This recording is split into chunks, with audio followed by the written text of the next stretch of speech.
대원제약 고속 성장 비결은 알짜 계량 신약 이렇게 나오네요.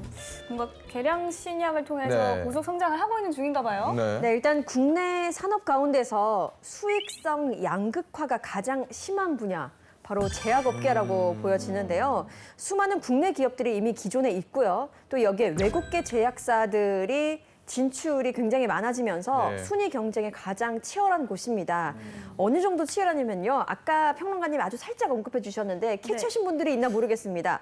업계 1위의 시장 점유율이 불과 6~7%대예요. 굉장히 조금인 거죠. 그렇다 보니까 중소제약업계 기업들은 굉장히 힘든 상황입니다. 그야말로 뭐 생존권이 걸려 있다라고 할 정도로 네. 굉장히 힘든데요.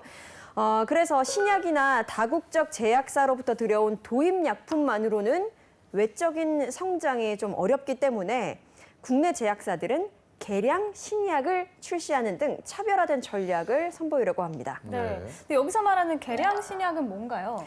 오리지널 신약과 성분과 약효는 유사한데요. 그 약이 효과를 더 잘 내도록 하는 그런 필요한 물성을 좀 변경을 한다거나 또는 복용하기 편하게 새로운 제형으로 바꾼 것을 말하는데요.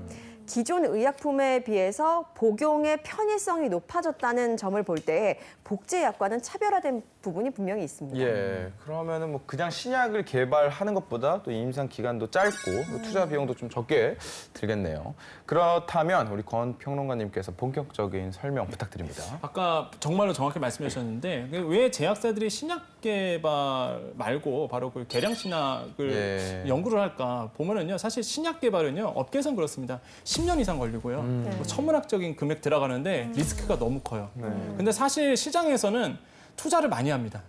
말 그대로 한 방 터지거든요. 이게 개발이 되면 한 방 터지다 보니까 시장에서는 끊임없이 이제는 거기서 투자가 이루어지는데 일단은 제약사 입장에서는 리스크를 좀 안고 있거든요. 그러다 보니까 계량 신약을 먼저 한 다음에 거기서 돈을 벌면 그때 가서 이제는 신약 개발에 투입되는 게 일반적인 거죠.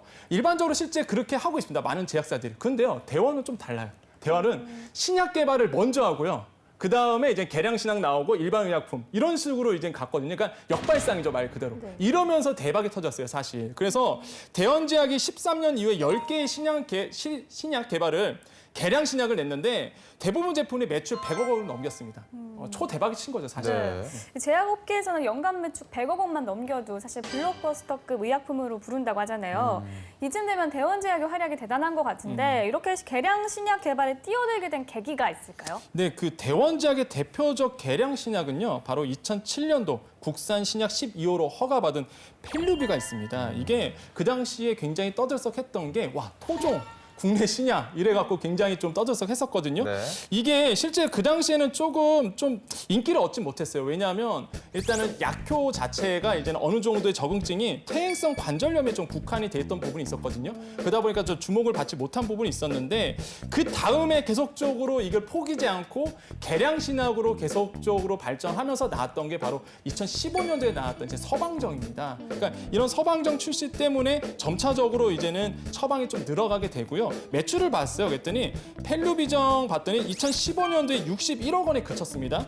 2016년도에 89억 원. 그런데 지난해였습니다. 지난해 무려 62.3% 증가한 145억 원 매출이 나왔어요. 그래서 제가 뭐지? 그래서 제가 좀 뜯어봤습니다. 봤더니 작년에 무슨 일이 있었냐면은 2017년 9월에 적응증에서요. 여기 해열이 확대가 됐어요. 그러니까 뭐가 되냐면 해열이 확대되다 보니까 처방할 때 의사들이 많이 처방하게 되죠. 그러니까 매출이 점핑을 했다는 부분, 이 부분도 우리가 알 수가 있겠죠. 또 한 가지 우리가 좀 짚고 넘어갈 부분이 정리를 해보자면 2007년도에 개발, 그 다음에 2015년도에 서방정, 그리고 2017년에 해열 적응증, 이렇게 해서 우리가 펠루비정을 우리가 이해할 수 있겠습니다.